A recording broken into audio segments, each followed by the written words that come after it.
Alright, this is Mr. K doing another video for AP Physics 1. And today we are going to talk about circles. This is how I start off the class because I feel like the skills involved with this activity go all throughout the AP Physics 1 curriculum, and it is very important for you to realize that. So, starting off, we in class would have taken, or I said, hey, go around and find the radius and circumference to a bunch of circular objects, and we'll put them on a table. And then we'll graph them out and we'll plot them out. So let's assume that we did that. I just used these random numbers here. And some of them are good, some of them are estimated, some of them are rounded a bit, so we get more realistic data. And this is what we get. So we've plotted it out. We have radius on the horizontal, we have circumference on the vertical, and the main rule that I told the class was do not use any equation to find these values. Use a meter stick, use your hair, use some string, use whatever you can, but do not use an equation to find the value of circumference. And there is a point to that, and here is why. If you cheated and used the equation for circumference, then you will not realize the value of what we're about to do. So take a look at the data. Is this data good? What does it represent? Well, radius is down here, centimeters, meters, probably not, most likely centimeters. Circumference, probably centimeters. So do we have a nice set of data? Is there something wrong with it?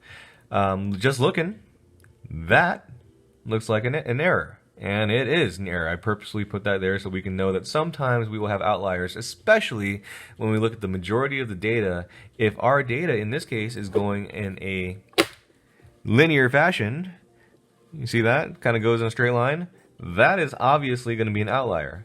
Now, in real scientific studies, you might want to take a look at that outlier. There might be a reason why it's there. But if you have 1,000,000 points of data and you get this out there, then you know that's probably an outlier for a reason. So let's assume that that's an outlier. We will ignore it. Goodbye, outlier. And let's draw our line of best fit. The line of best fit is going to go through the majority of the points with some above and some below the line to best represent your data here. So our line of best fit is going to look like, yeah, somewhere like that. And I'm going to say, let's make this a pretty blue. There we go. All the way out there. Now, did I purposefully go through points? No. I am ignoring really making this line going through specific points, but it just so happened to go through that one a little bit above it and that one a little bit below it. Okay? Some of the graphs that I saw the other day, they love to connect the dots, and that doesn't help us here. Okay, so best fit it. It's going to be a best fit straight line, linear line right here. Sometimes it'll be exponential. Might be logarithmic, but in this case, hey, linear should be the one. So what do we do with this? And usually I'll ask the class, hey, what can we do with this graph? And you'll say, oh, well, we look at it and it goes up. And awesome. That is, yeah, that's the basic way you can use a graph, is to see the trend of it. Okay, but really what you're talking about is something called slope. So what does the slope do in this case? And the slope is positive, right? But the slope pretty much stays constant, especially if we're talking about a linear graph like we have here. So let's not forget that slope is a rise over a run on our graph, and in this case it's a vertical change over a horizontal change. So here, let's try to find the slope for a line. Let me just use this point here because this kind of goes nicely over this 170 that I have. And I'm going to go over here, and it's looking like it's going to be about a 1,010. I don't know, 1,020. Let's see, 1,020 vertical rise, and the run's going to be about 170. And we just take the calculator. I don't like fractions too much here, and we'll just do 1020 divided by 170, and with 6. All right, we got 6. Well, 6.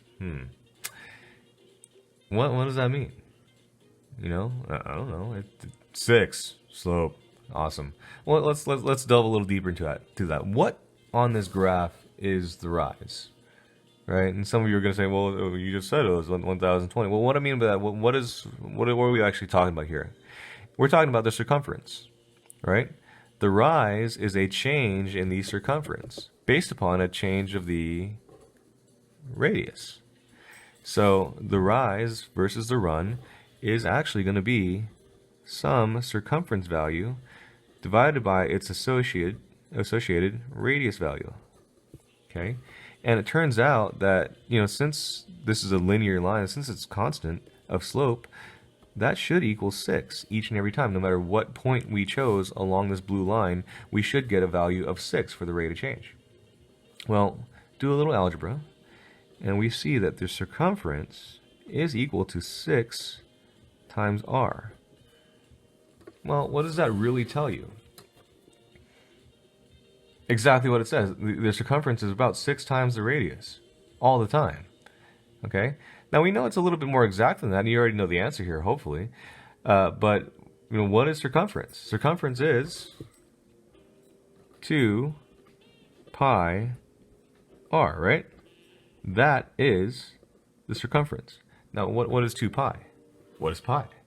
Pi is a known value of something a lot longer than that, but times 2 gives us about 6.28, right? So 6.28 r is equal to the circumference, and that's the accepted value. What we just got from graphing it was 6r. Now, could I have done a better job?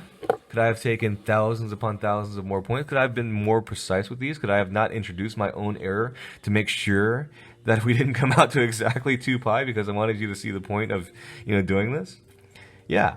And the more points you take, the better and closer you should get to the rate of change of this graph being about 2 pi. Okay, so that's the way that you would use slope here, is that the slope actually does represent something, and the slope of this graph should be 2 pi because, hey, 2 pi times the radius is the circumference. Okay? Now there's another thing that we need to look at, and this is something that most students would have not ever looked at before getting to this class, and that's something called the area of the graph. All right?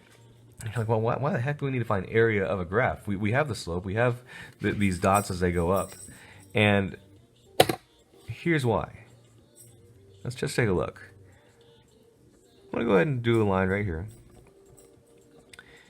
And I'm going to say, hey, if we were to do that, and we were to use these main axes as our, let's say, sides of our shape, our triangle now, can we find that area? Well, how do you find the area of a triangle? And you gotta think about it. Well, let's just take the rectangle, cut it in half, right? So, take the base, take the height, cut them in half.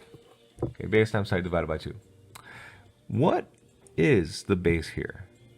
Well, Mr. K, it's 1/3. No, what I mean, what are we actually measuring? That's the radius. R. What's the height? Yeah, I know it's a number, but it's actually circumference, right? Don't we have an equation for that now? 2 pi r, or like 6r? 2's cancel out, right?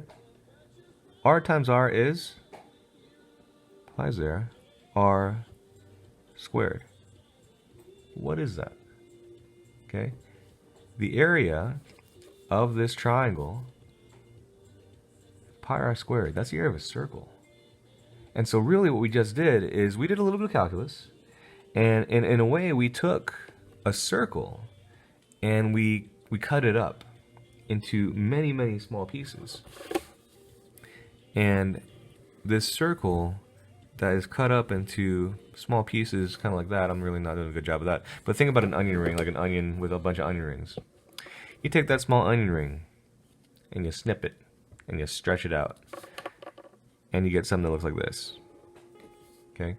You take the next onion ring and you snip it and you stretch it out, you get something like that, and you keep on going. And there are like, these onion rings are like really, really thin, but you keep on doing that over and over and over again. And as you get closer to the outside of your circle, these onion rings get longer and longer, right? You just keep on adding them up. And when you've added up enough,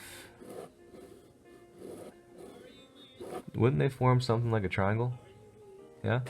So that's how you get the area of a circle. It's kind of, I think it's kind of neat, really. It's this is the basis of everything that we're gonna do with graphing, and then you know, later on we're gonna see how to linearize stuff. Like, what if it was exponential? We can turn it into a straight line. What if it was logarithmic? What if it was, you know, doing something kind of funky? How would we analyze that? But that's kind of where we start. So first lesson of the year: circles, slope, area. What does it represent? Okay. Hopefully you can get something out of that.